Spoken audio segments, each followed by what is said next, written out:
Joining me now, Vivek Ramaswamy, former presidential candidate, founding member of Doge. Vivek, great to see you.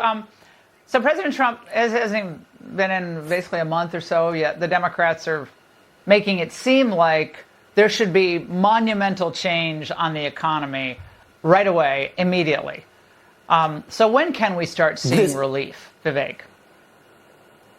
I mean, the right answer, Laura, first of all, these claims from Democrats are asinine. President Trump took office on January 20th, and they're complaining about January numbers as though President Trump is responsible for that. Here's a basic lesson on inflation. Democrats would do well to remember.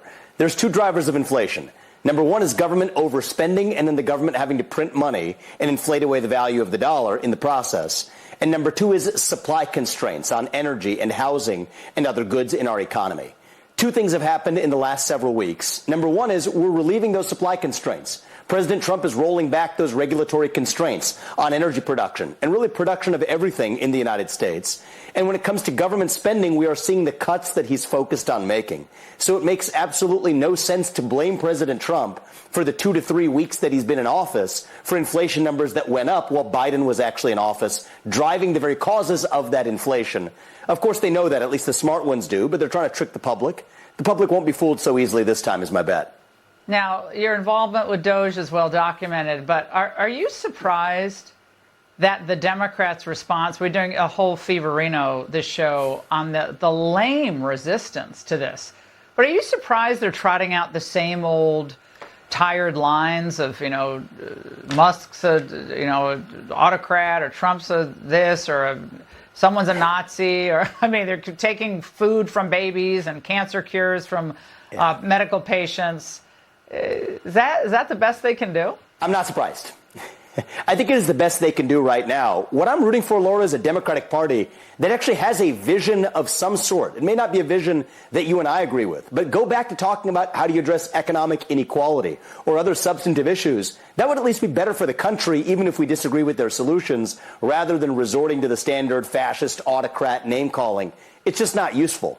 Frankly, if you ask most Americans across the country, do you think that there's too much red tape in this country or too little red tape in this country? Not a single person is going to tell you there's too little red tape, not even actual Democrat voters. A lot of people are going to tell you that there's too much red tape.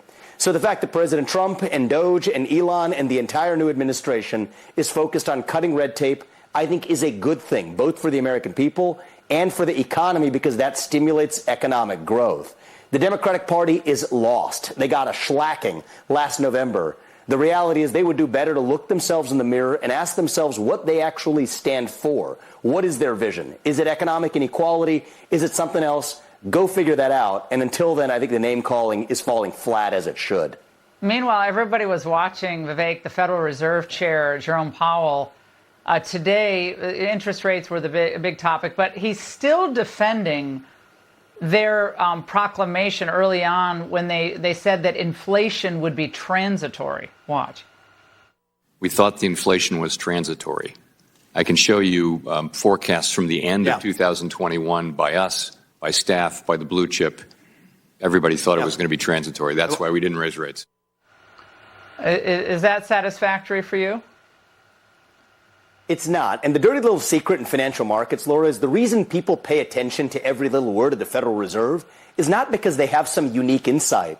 It's because markets are looking for how the Federal Reserve is often going to mess it up next. These people have messed it up royally for the last 25 years since the academics took over the Federal Reserve and the managerial class in the late 1990s. They've actually been adverse to the interests of American workers. They've been trying to balance inflation and unemployment, mostly doing a terrible job on both. It's like trying to hit two targets on a dartboard with one arrow, badly missing on both. The reality is the Federal Reserve needs to go back to one purpose of stabilizing the U.S. dollar as a unit of measurement. And by the way, they don't need 23,000 employees to do that, which is what they have today. They could have a 90% headcount reduction and, frankly, do a better job so none of those excess headcount is going to find these new tasks to pursue. Another Doge I think that's the target. right path forward for the Fed. You're still doing Doge. Makes I sense love to it. me. It's another target. Vivek, awesome to see you. Thank you so much.